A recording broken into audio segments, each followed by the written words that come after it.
الحمد لله رب العالمين الرحمن الرحيم مالك يوم الدين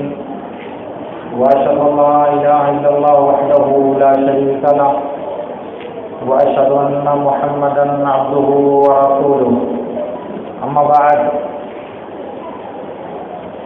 معزز حاضرین، اللہ رب العالمین نے اسلام کی جو بنیادیں دیا ہے اس میں تیسری بنیاد زکوٰۃ ہے۔ زکوٰۃ اسلام کا تیسرا رکن ہے جو اللہ رب العالمین نے مسلمانوں کے مالدار انسانوں پر فرض کیا ہے اور پھر اسے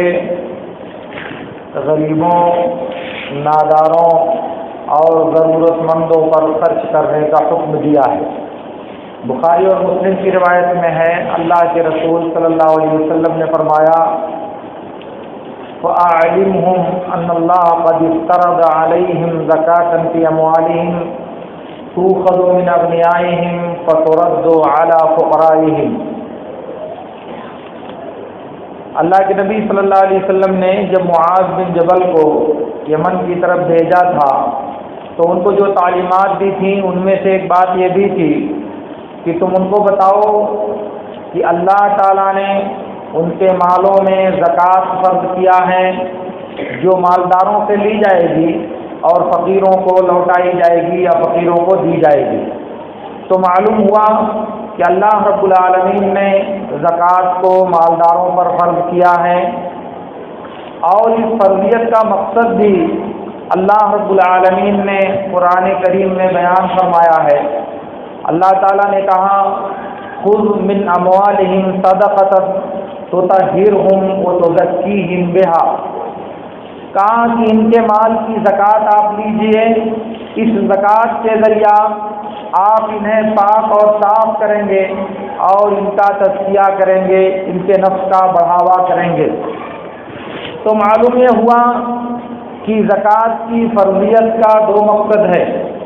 ایک مقصد تو یہ ہے کہ انسان کا مال آلائشوں سے پاک ہو جائے، اور دوسرا انسان کے نفس کا تزکیہ ہو جائے، اس کے نفس میں جو مال کی محبت اور بخیلی کا جو شائبہ پایا جاتا ہے اس سے اللہ رب العالمین اس کو محفوظ کر دے۔ اسی لیے بعض روایتوں میں آتا ہے، اللہ کے نبی صلی اللہ علیہ وسلم سے لوگوں نے کہا، ارأیت فی المال الذی ادیت زکاتہ، قال اذا ادیت زکاة مالک فقد ذهب عنہ شرہ، کہا کہ اللہ کے رسول آپ بتائیے مال کے بارے میں، جب اس کی زکوٰۃ دے دی جائے تو اللہ کے نبی صلی اللہ علیہ وسلم نے فرمایا، جب تو نے اپنے مال کی زکوٰۃ دے دیا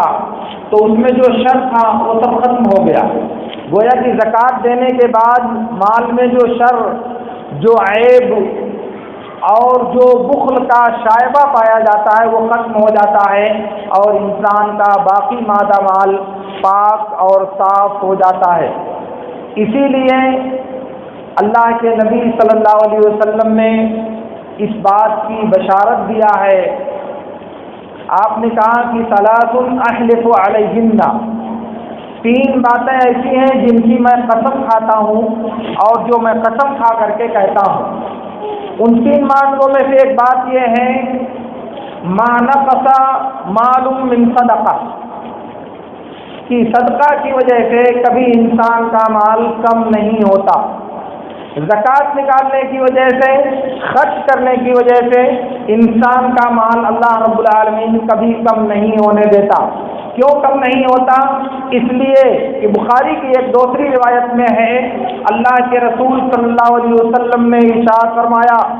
ما من یوم یصبح العباد فیہ الا وملکان ینزلان فیقولان اللہم اعط منفقا خلفا واعط ممسکا تلفا، کہا کہ جب بھی دن ہوتا ہے، صبح ہوتی ہے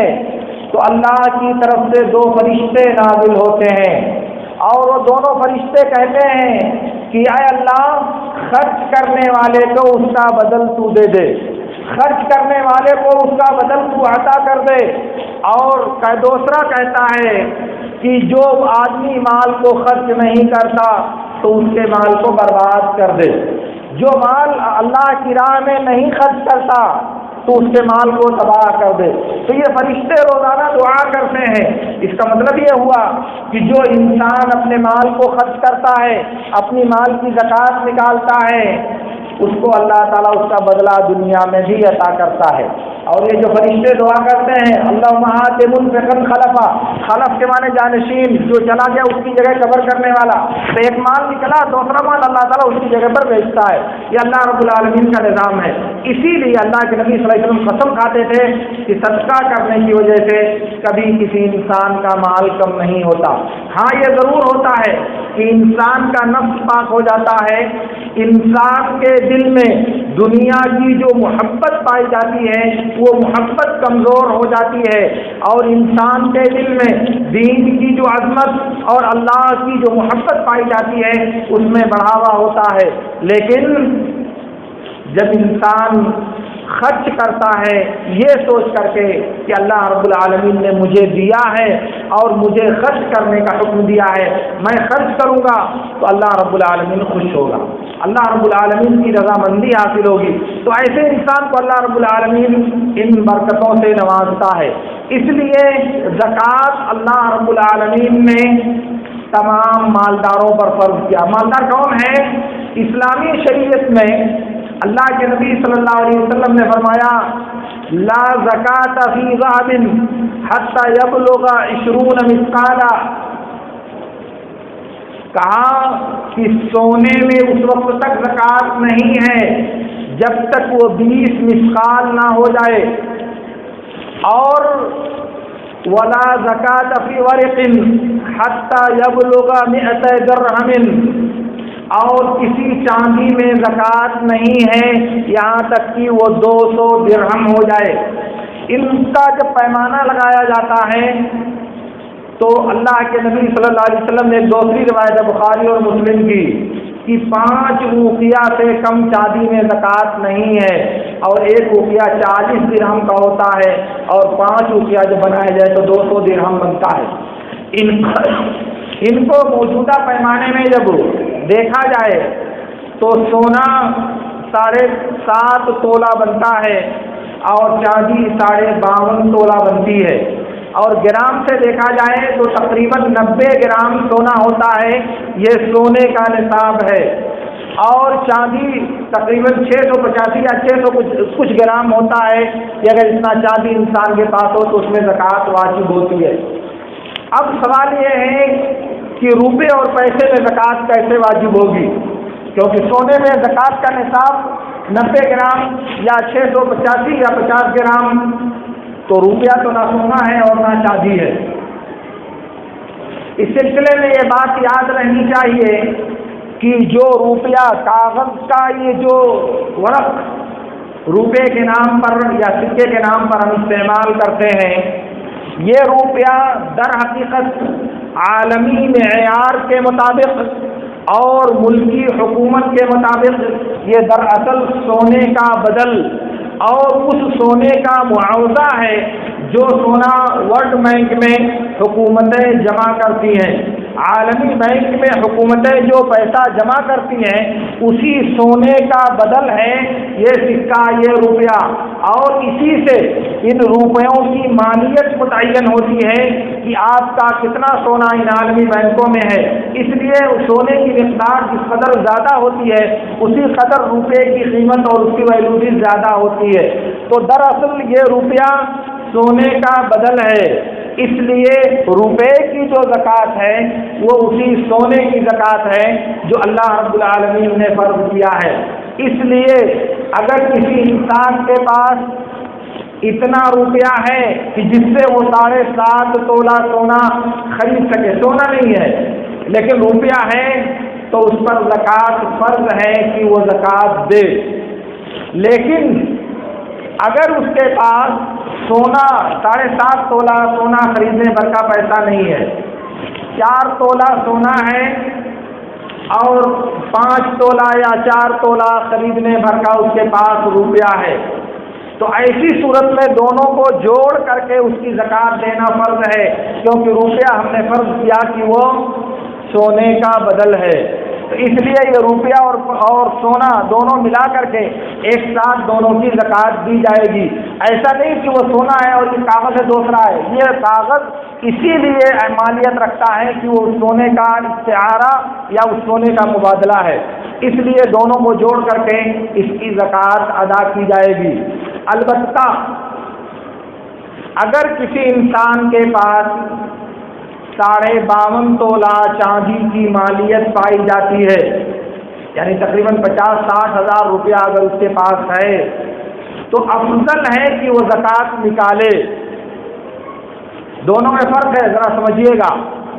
چاندی 52.5 تولہ خریدنے کا پیسہ اگر اس کے پاس ہے تو اس کے لیے افضل ہے کہ وہ زکوٰۃ نکالے، تاکہ اس کے نفس سے بخل کا شائبہ دور ہو اور سماج کے ناداروں کو اس سے فائدہ ملے۔ لیکن اگر کوئی نہیں نکالتا،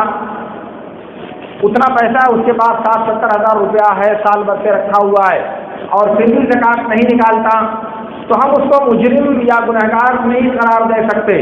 کیونکہ روپے میں جو زکوٰۃ ہم نے فرض کیا ہے اور جو اللہ کے دین میں معیار مانا جاتا ہے وہ سونا ہی مانا جاتا ہے۔ شریعت میں بھی جہاں جہاں معیار مانا گیا ہے وہاں وہاں سونے ہی کو معیار مانا گیا ہے، اس لیے معیار تو سونا ہی ہے۔ اس لیے اگر کوئی اس کے اعتبار سے زکوٰۃ نہیں دے گا تب وہ مجرم اور سخت گنہگار ہوگا، لیکن چاندی کے نصاب کو اگر اس کا پیسہ ہے تو اس کے لیے افضل ہے کہ وہ اس کی زکوٰۃ نکالے، تاکہ بخیلی کا جو شائبہ پایا جاتا ہے وہ مٹ جائے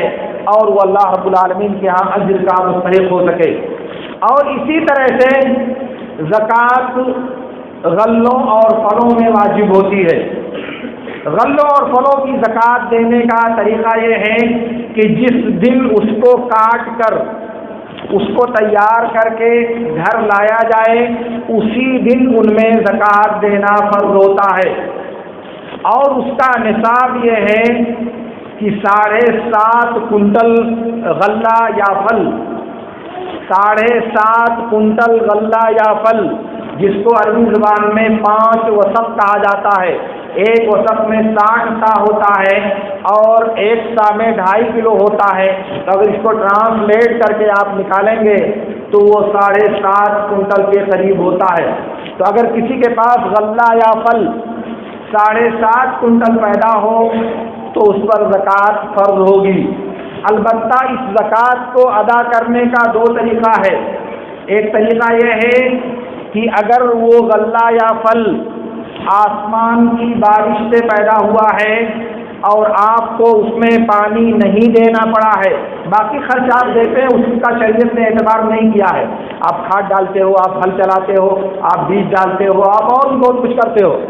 لیکن شریعت نے اس کا اعتبار نہیں کیا۔ شریعت نے اعتبار کیا پانی چلانے اور پانی نہ چلانے کا۔